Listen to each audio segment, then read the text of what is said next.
Ma'am, it has been part of the OVP's tradition to recognize the efforts of all sectors in terms of public service. Ma'am, gaano po kahalaga na patuloy nating mapaunlad ang ating pagkikipag-ugnayan sa iba't ibang organisasyon po?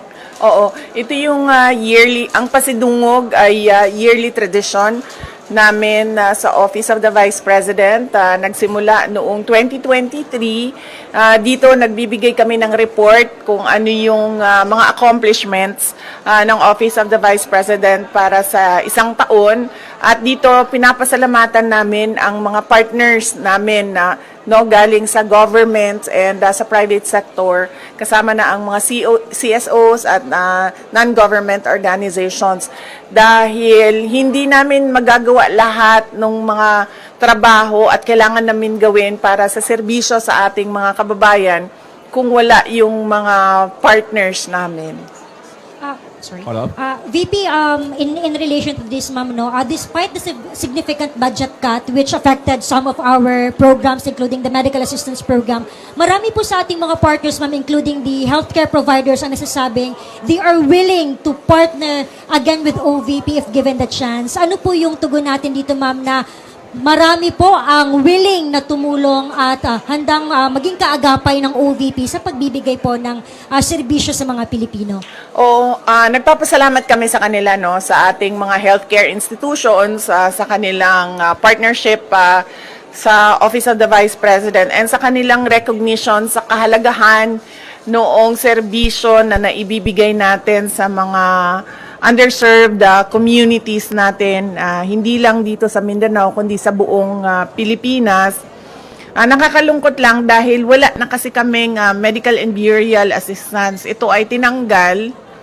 Hindi namin siya malagyan ng budget dahil tinanggal talaga yung line item sa Office of the Vice President nung lumabas yung budget ng Office of the Vice President sa General Appropriations Act.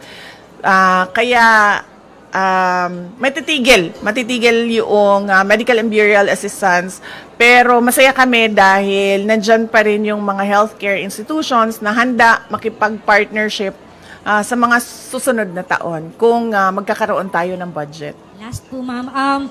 VP, with our strong partnership with various sectors, ano po yung maaasahan ng ating mga kababayan mula po sa tanggapan ng pangalawang Pangulo in the next coming years, especially katong naa sa mga GIDA area, ma'am? Oo. Patuloy pa rin ang mga proyekto at programa ng Office of the Vice President.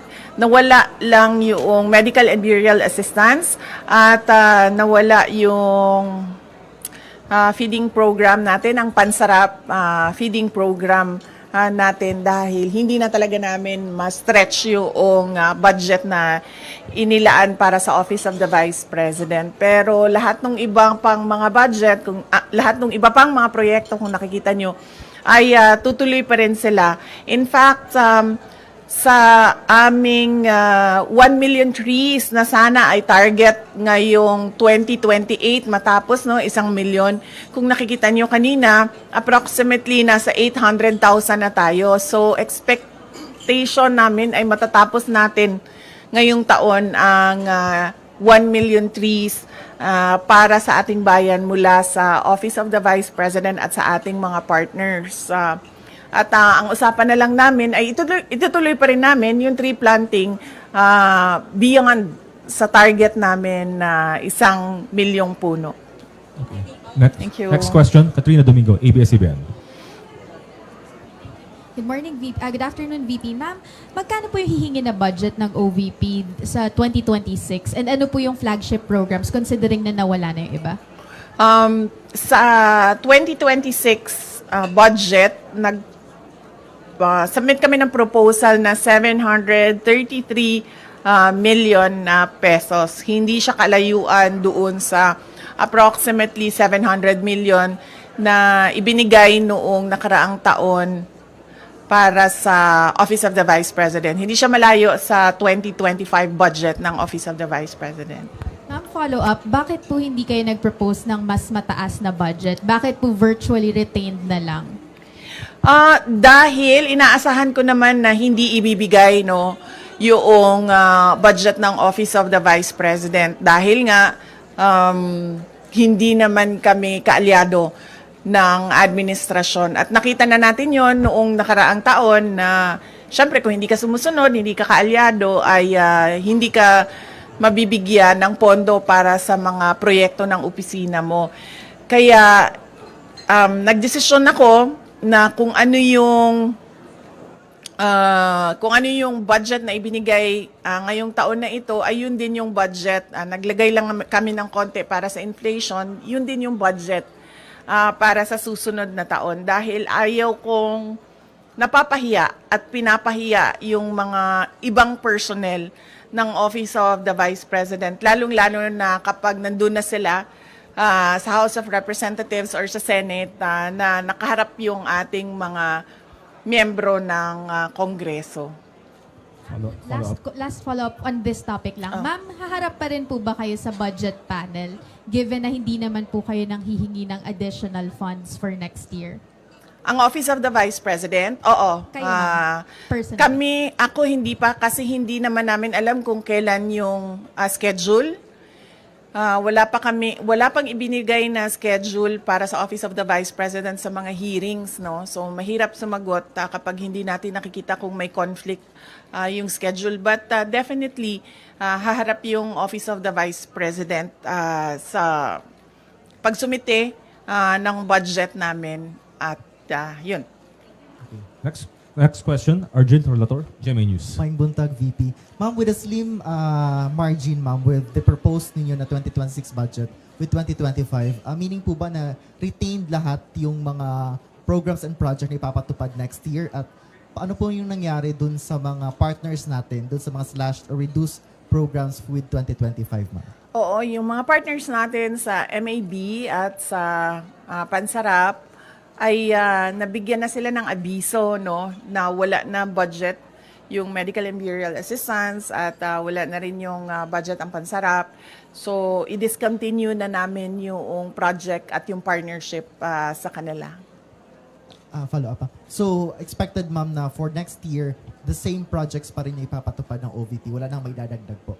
Yes, oo.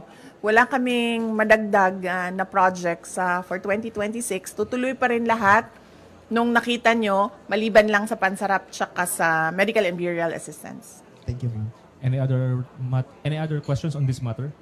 Ma'am? Good morning po, Ma'am VP. Ang question ko po ay may kinalaman po sa case po ni former President Duterte.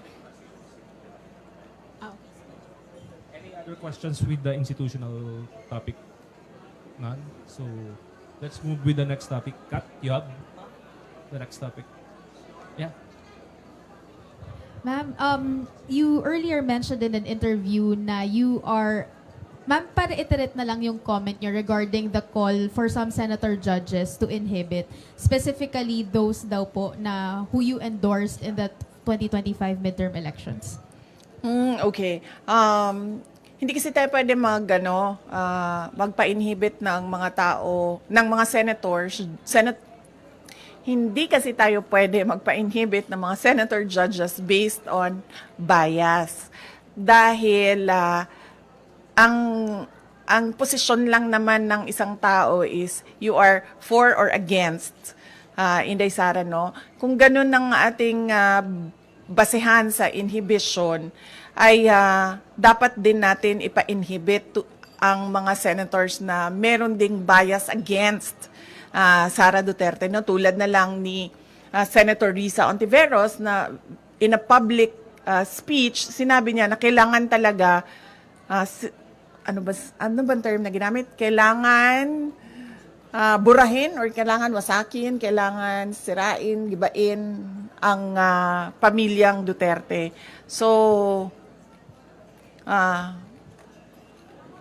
kung ganon, na magpa-inhibit tayo based on bias, ay madaming senators ang ipapa-inhibit for or against Sara Duterte. Kaya sinasabi ko, ibigay na natin yung benefit of a doubt dyan sa ating mga senator judges na gagawin nila ang trabaho nila ng patas according to sa sinumpaan nila as senator judges. Follow-up question. The Makati Business Club and other business groups are urging the Senate to continue your impeachment trial, to convene your impeachment trial. Sabi nila, it will show accountability, it will boost investor confidence. Your response to that call of the business sector? Kahit nandyan o wala yung impeachment, wala na talagang investor confidence dito sa ating bayan. Kung nakikita nyo, bagsak ang foreign direct investment sa ating bayan. No? Kaya wag nila ako gawing rason kung bakit pangit ang takbo ng ating ekonomiya ngayon sa ating bayan. At saka, this is not accountability because impeachment, dalawa lang yung penalties dyan. Removal from office, tsaka perpetual disqualification from government service. Walang penalties dyan dahil walang kaso dyan. Ang impeachment ay removal process ng isang impeachable officers. Kung gusto talaga nila ng accountability, ay mag-file ng mga kaso dyan sa mga korte. Alam naman natin at alam naman nila na yung mga pirma ng mga congressman, unang-una, hindi nila binasa yung articles of impeachment. Pangalawa, marami sa kanila ang tumanggap ng budget o pera kapalit ng kanilang signatures. In fact, madami sa kanila ang umamin na may kapalit yung kanilang pagpirma doon sa articles of impeachment. So if we are to talk about accountability by business groups, dapat questionin din natin kung paano ginawa yung articles of impeachment at paano pinasa yung articles of impeachment papunta doon sa Senado. Okay. Any more questions regarding the impeachment matter? Sir?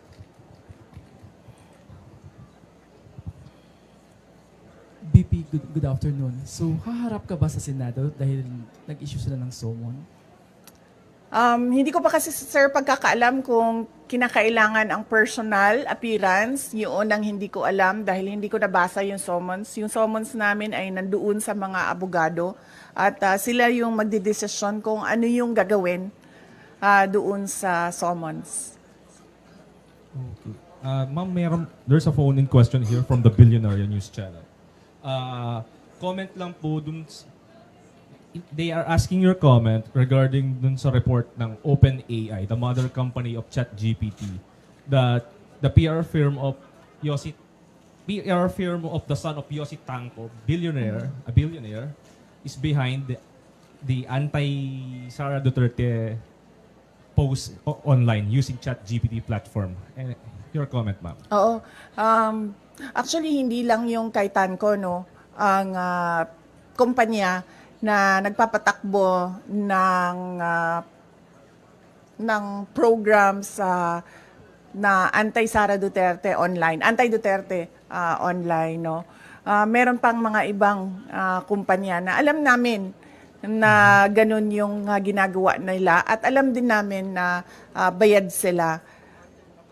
Kaya ako nagsasabi lagi, no, na yung ginagawa sa akin ay threats, harassment, and intended to disqualify me from the 2028 presidential elections. Kasi tulad niyan, tingnan nyo, noon may TRICOM ba ang tawag noon? Tawag nung hearing, Quadcom, tapos may TRICOM for fake news and for fake news, yes. May TRICOM na for fake news.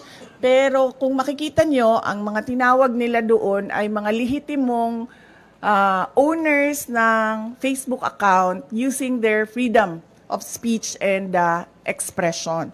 Mga lehitimong social media personalities na nagbibigay ng kanilang opinion na hindi naman bawal sa batas, pero nakakalungkot kasi yung kanilang opinion pro-Duterte, pro-Sara Duterte, at yun ang iniimbestigahan.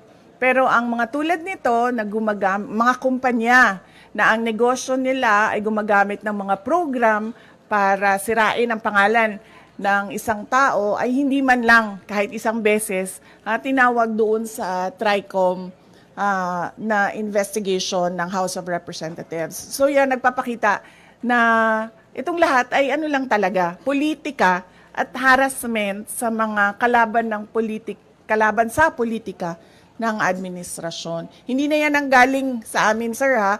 Hindi na kami nagsasalita kung anong mga panggigipit ang ginagawa sa amin.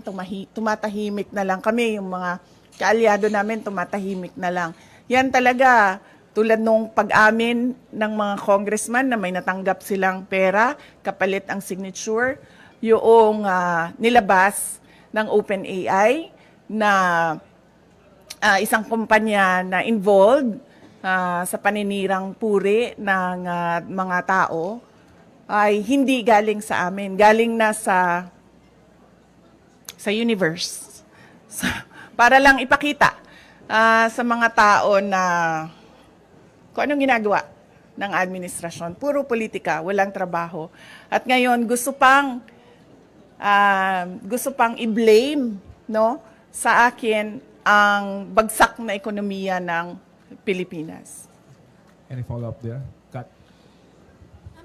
Do you intend to file cases against that company? Hindi na, ma'am. Sobrang napahiya na siya doon nung nilabas yon ng AI. I mean, nasaan na yung credibility mo as a service provider nung sinabi na ganyan yung negosyo mo. So, ano pang point na kasuhan ko siya? Nakakahiya na napahiya na siya doon sa nangyari. At nakita ng buong mundo yung kahihiyan na ginawa niya. Ma'am, just speaking of AI, meron pong video ngayon na shinare daw si Senator Bato and si Vice Mayor Baste claiming na it's an artificial intelligence generated AI in support of you. Your comment po doon sa nangyaring pag-share daw po di umano nung AI generated video. Wala namang problema siguro sa pag-share ng AI video in support of sa akin. Basta hindi ginagawang negosyo. Kung baga, if I were a social media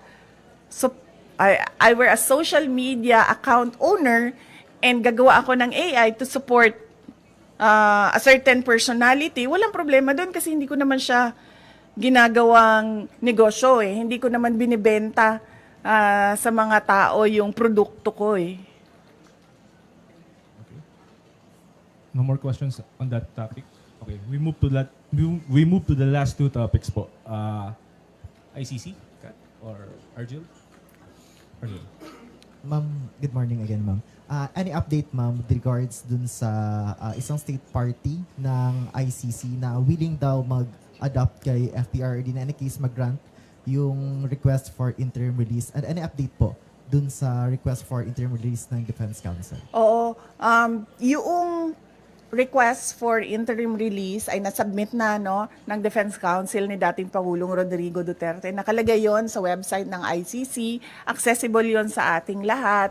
At makikita natin doon kung ano ang mga pinagbasehan ng request for interim release, ano yung mga justification at explanations ng defense team ni dating Pangulong Duterte sa interim release. Merong mga redacted portions doon dahil naisip ng defense team na kailangan maging confidential yung ibang impormasyon doon. Pero yun ay available naman sa prosecutors, sa judges, and ang pagkakaalam ko, available din siya doon sa representatives ng mga biktima. Yun lang yung, kung ano yung nalalaman natin lahat sa publiko, yun lang din yung maibigay ko sa inyo na information. Yung iba pa ay kailangan tanungin at sagutin na ni Attorney Nicholas Kaufman. Ma'am, any update dun sa oath-taking ni FPRRD? Or any case, ma'am, before ba ng June 30 possible na ma-release na si FPRRD? Nakikita niyo pa yung possibility na ganun, ma'am? June 30? Apo. Wala kasing binigay na timeline. Walang binigay na timeline yung lawyer. Pero lagi niyang sinasabi, we are hoping that it will be granted the soonest possible time. Yan yung lagi niyang sagot kapag tinatanong siya about interim release. Doon sa oath-taking, hindi ko alam kung ano yung discussions niya. Iba din ang mga abogado ni dating Pangulong Duterte sa oath-taking niya. Mga Filipino lawyers ang kausap niya at nag-aasikaso ng kanyang oath-taking. Ma'am, you have any idea dun sa non-filing daw po ni FPRRD nung kanyang sauce sa COMELEC? Baka may discussion kayo with the local lawyers niya po. Ang pagkakaalam ko ay kailangan ng oath yun. At hindi sila ata makapag-file kasi walang oath. So ang ginawa ng lawyer ni dating Pangulong Duterte ay nagrepresenta siya para kay dating Pangulong Duterte doon sa COMELEC. Last two questions. Sige, ma'am. VP, good afternoon po. Doon po sa case po ni FPRD, alam mo ba natin, ma'am, kung nag-file na po ng motion to respond ang prosecution with regards po doon sa request po ni former president po ng interim release? Alam ko po ba, ma'am? Hindi ko po alam, ma'am, Wala kung pa po tayong idea. sumagot na po ang prosecution, no? Pero sigurado po ako malalaman natin yung sagot ng prosecution dahil public po yung filing ng request at sigurado po public din yung sagot ng prosecutors. Follow up po, ano po ang reaction po natin doon po sa request po ni FPRD with regards to the interim release?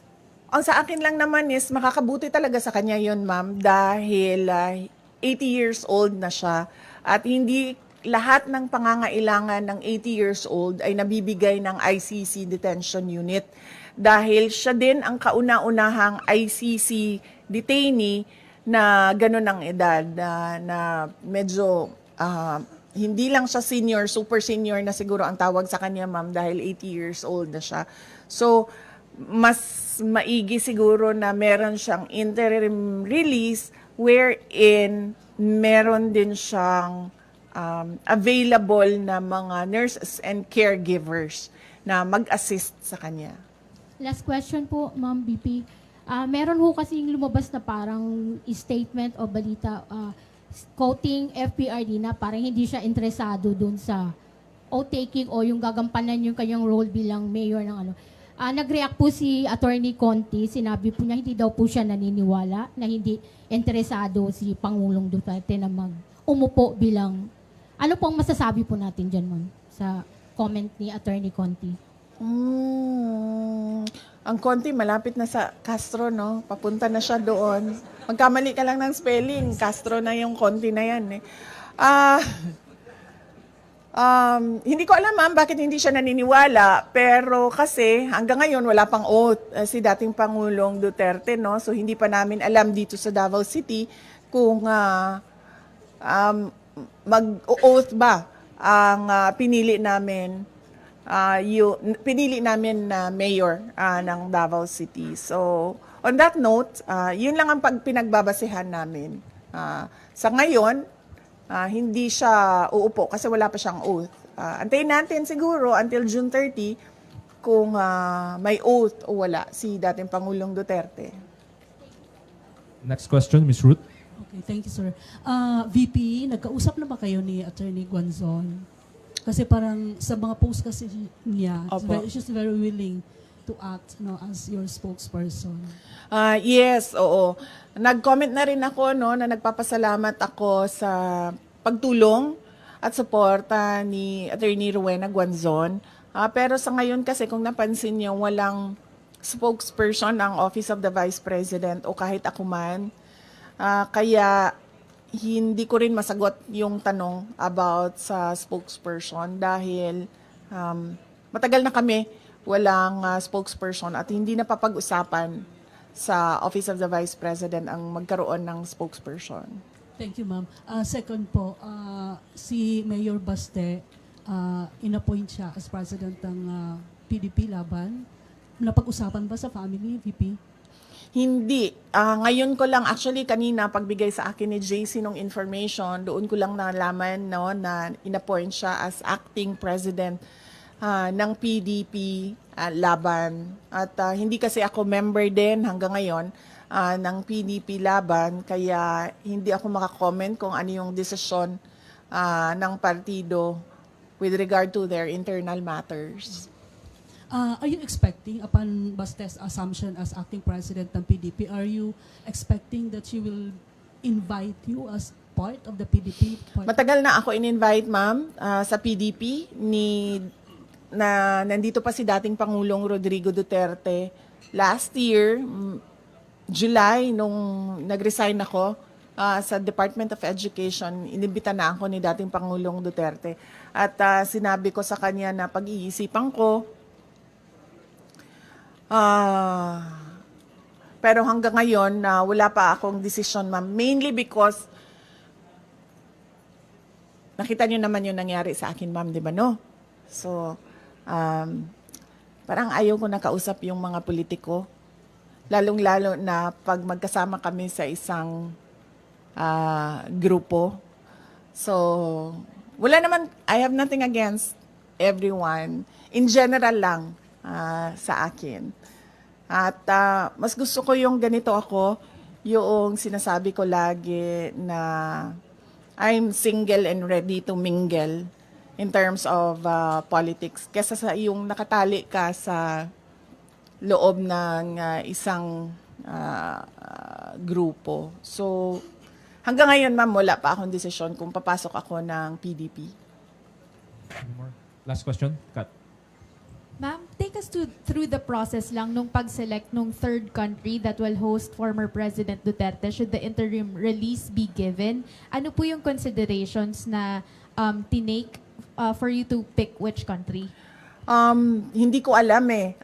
Kailangan si Attorney Nicholas Kaufman ang sumagot noong tanong na yan para comprehensive yung sagot niya kung paano umabot na merong request for interim release at merong country na nakausap. Ano po ba yun? Parang binigyan ng choices yung family or may isang choice lang po? Walang binigay na choices sa family at walang tulong siya galing sa ICC. Lahat ito ay tulong lang galing sa grupo ni dating Pangulong Rodrigo Duterte. Okay, thank you, ma'am. Thank you. So, yes. So wag na kayo gumalaw. Oo, kasi maganda na yung ano niyo. Ako na lang. Sir, pahila ako nito, sir.